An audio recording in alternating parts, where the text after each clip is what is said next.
Good morning. Uh, Today we will be discussing hot topics of principles of patient safety in healthcare. The objective of this session is to understand the definition and scope of patient safety, and you should become familiar with the epidemiology of adverse event in healthcare and also understand factors affecting the occurrence of adverse events. First of all, I would like to show you this finding brought by the principal investigator who reported that 1 in 7 patients died or were harmed by the hospital care. Have you ever been visiting hospital or visiting your family? And then you will easily find what problems are there in hospital. Let me give you an illustration of this. If there is a news saying that airlines expect 1 to 2 jets to crash daily, are you really want to fly? Because the probability is very high. I don't think so. Again, let me give you an example, another example in the real life of hospital or healthcare. A study which was published by the IOM, Institute of Medicine, in 1999, showing that about 44,000 to 98,000 patients died annually in healthcare in the United States. That's a very big number. Unbelievable, but it happened. In a book called To Err is Human, it was also reported that medical error is accounted for the 5th out of 10 causes of death in the world after heart disease, cancer, cerebrovascular, and pulmonary diseases. Well, this is the 5th rank of all death in hospital. How medical error rank as cause of mortality, you can see here, for instance, they are also ranked as 6th after accidents. So about more than 100,000 patients died in healthcare every year. So please guess what is happening with this? Yeah, you may guess. This is about a family, and he is the husband of the wife who gave 2 twin children. They were born by a woman by cesarean section. Well, 3 days after discharge from hospital, the woman who were giving birth of 2 or twin children finally found high fever and then symptom like epilepsy, and then she was sent to the hospital. What is happening? It was found by radiographic examination that a scissors was left in the abdomen. That's 3 days after the cesarean sections. The woman finally died. Can you explain this? Will it also happen in any other way, any other country? Yes, I think it may happen somewhere, anywhere in the world. Another very sad news about the medical error, for instance, I took this from the newspaper saying that this is about a woman giving birth and the woman died because of swine flu, and then the baby was born prematurely. Unfortunately, on Sunday night, the child was fed baby formula intravenously. You can imagine, the baby formula should be given through the nasogastric tube, but then it was accidentally given intravenously and the baby died. This is one of the examples of medical error. You can also refer to this paper published in 2013 about the written surgical sponges, needles, and instruments. It was reported that out of 90 cases of written sponges, about 62 or about 70% require reoperations. One patient finally died, and then abscess or sepsis may also happen in about 30% of the patients. Okay. It is then reported that there is a crisis in healthcare. Through this diagram, you will see about 120,000 patients die from medical error. This is much higher than, like deaths from motor vehicles, accidents, etc., and so forth. If you look at the headline of the New York Times, July 2004, it was said that hospitals more dangerous than air travel.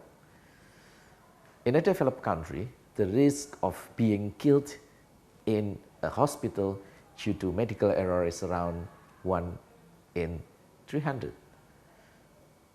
If you could easily compare with the risk of dying in an air accident is only 1 in 10 million.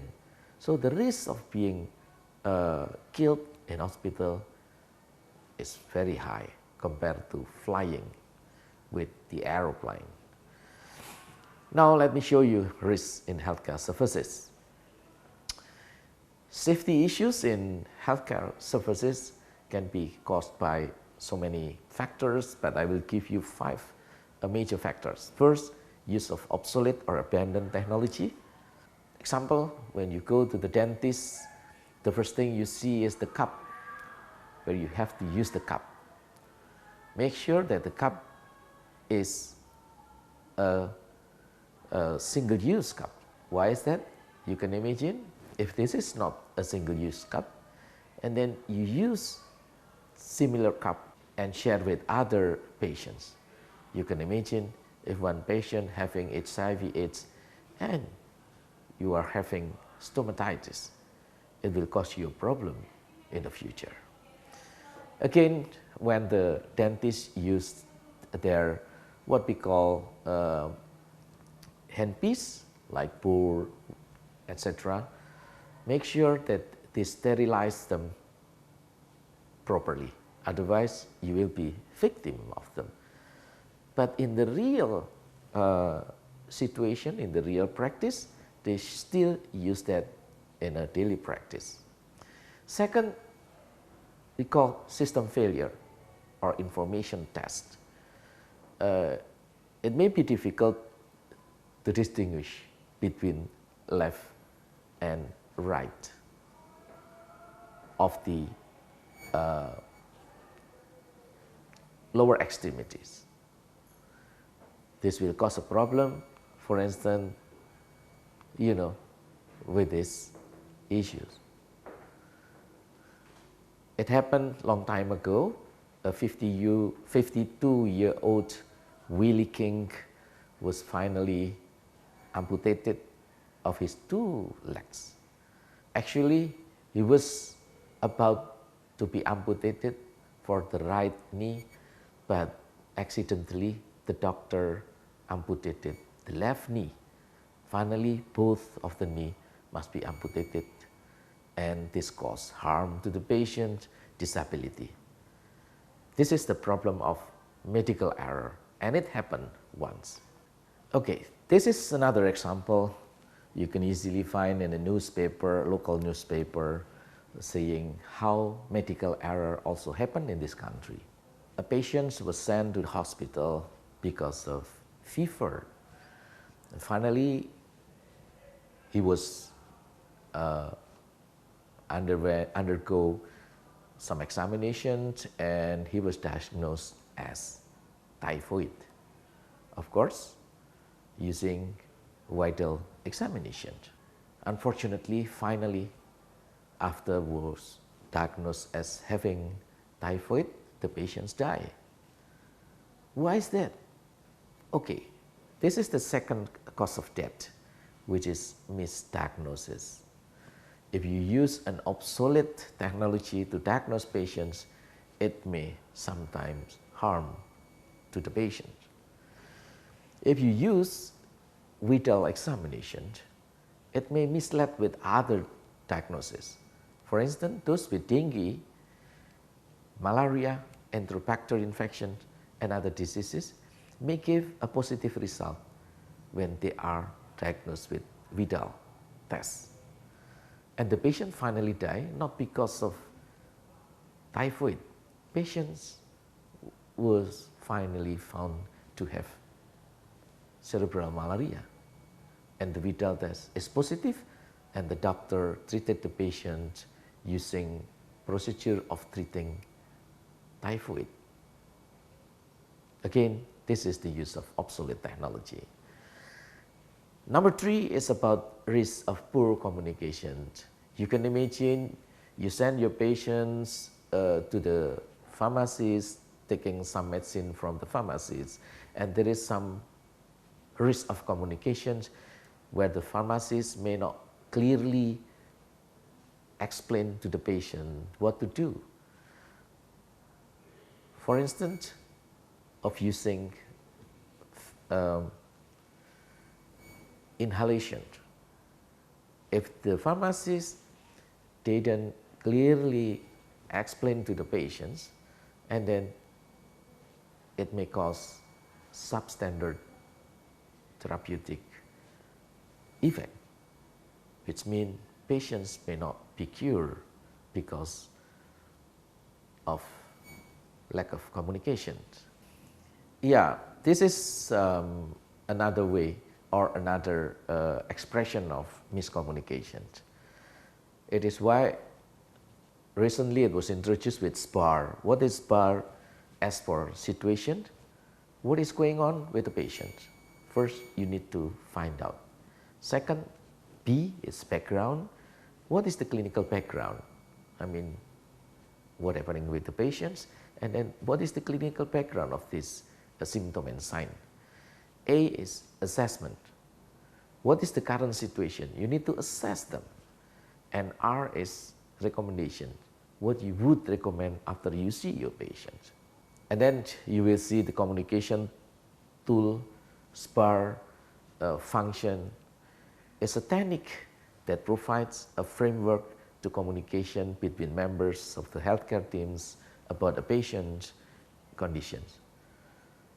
So make sure that once you hand it off to another doctors or nurses, make sure they understand the real situation of the patients to reduce the risk of medical error.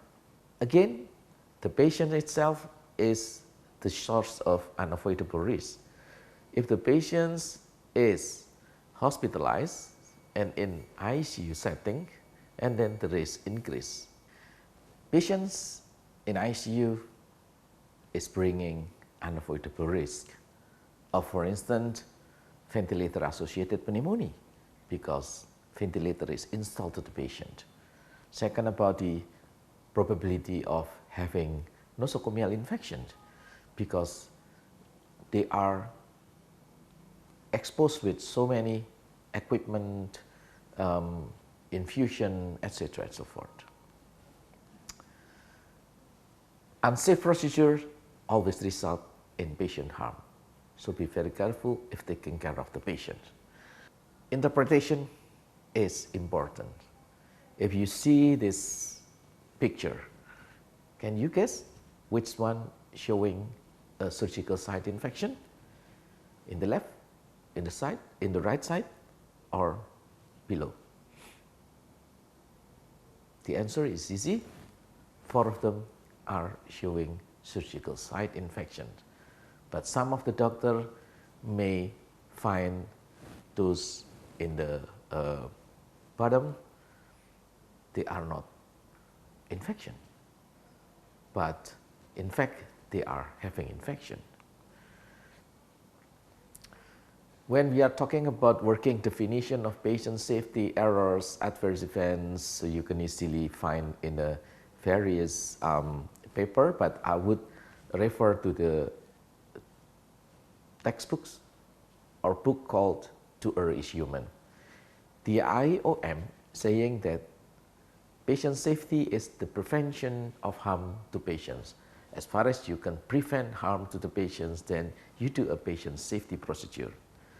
While the AHRQ saying that patient safety is freedom from accidental or preventable injuries produced by medical care. As far as you make sure patients are free from any accidental event, and then you do the patient safety procedure. This is a list of practices considered to have sufficient evidence to include in the category of patient safety practice. Let me give you an example. For instance, appropriate use of antibiotics prophylaxis in surgical patients to prevent postoperative medications.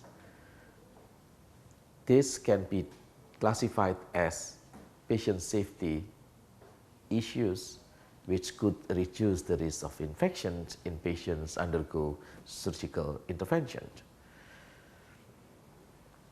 And then definition of harm. What is harm? Harm is the impact and severity of a process of care failure, temporary or permanent impairment of physical or physiological body function or structure. So if you left patients with this sign and symptom of disability, for instance, and then you really do more harm than good. And this is the origin of the patient safety problem, which can be classified into communication, patient management, clinical performance.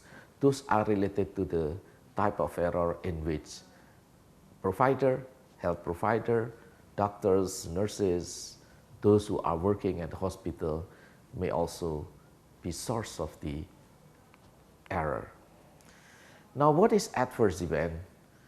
Adverse event is untoward incidents, therapeutic misadventures, iatrogenic injuries, or other adverse occurrences directly associated with care or services provided within the jurisdiction of medical center, outpatient clinic, or other facilities. So if something happened and related to the outcome of the clinical aspect of the patients, then we call this adverse event. Adverse event can also be defined as an injury caused by medical management rather than the underlying diseases, and that prolong the hospitalization, produce a disability at time of discharge or both. So for instance, if accidentally you cut the wrong leg, and then it may produce prolonged hospitalization, reoperation, etc., which do more harm than good to the patient. Error can be classified into two: error of planning or error of execution. Error of planning means the use of a wrong plan to achieve an aim. The example of this, for instance, patients, woman or pregnant woman in a in a hospital was about to deliver the baby spontaneously, but then she was suggested to do a cesarean section. Actually, it was all right with the spontaneous delivery, but then she was sent to the operating theater, and then it may cause harm to the patient. Second, error of execution, which is failure of a planned action to be completed as intended. Okay, for instance, the patient was prepared for cesarean section, but accidentally the doctor used improper procedure for cesarean sections, which may cause harm to the patients. That's what we call error of execution. Error can also be classified into omission or commission. Error of omission means error which occur as a result of an action not taken. You don't do anything for the patients and finally patients die or patients harm. Like for instance, do not do A, B, C, airway, breath, circulation for the patients who is having emergency situations and finally die. This is what we call error of omission. Misdiagnosis, delayed evaluation, and failure to prescribe are also classified as error of omission. What about error of commissions? Error of commission is error which occur as a result of an action taken incorrectly. The doctors treat the patient promptly, but they treat using a wrong medication. That's what we call error of commissions, giving the wrong medicine to the patients, even though the way to treat is correct, but finally patients having harm. Another issue is about near miss. What is near miss? Near miss is an event or situation that could have resulted in an accident, injury, or illness, but did not either by chance or through timely intervention. For instance, patient is about to be given intravenous theophylline treatment, but then finally the nurse realized that this is for another patient. Why? Then the nurse called the patient the correct name, and then the patient answered, "This is not my name. This is for the next bed." So this is near miss because it can be corrected before the action is taken and cause harm. Near miss may end up with prevented no harm accidents, but also minor, moderate, or severe, or even death. So be very careful to make sure that everything is safe for the patients. This is about the clinical negligence. Clinical negligence means care that fell below the standard expected of physicians in their community. It's a relative standard, not a gold standard. For instance, you treat the patients correctly, but you do not use, for instance, gloves, you don't need mask, or you don't do the hand hygiene procedure, which may cause infection to the patients. Okay, this is an example of clinical negligence. The story of Sanchez family.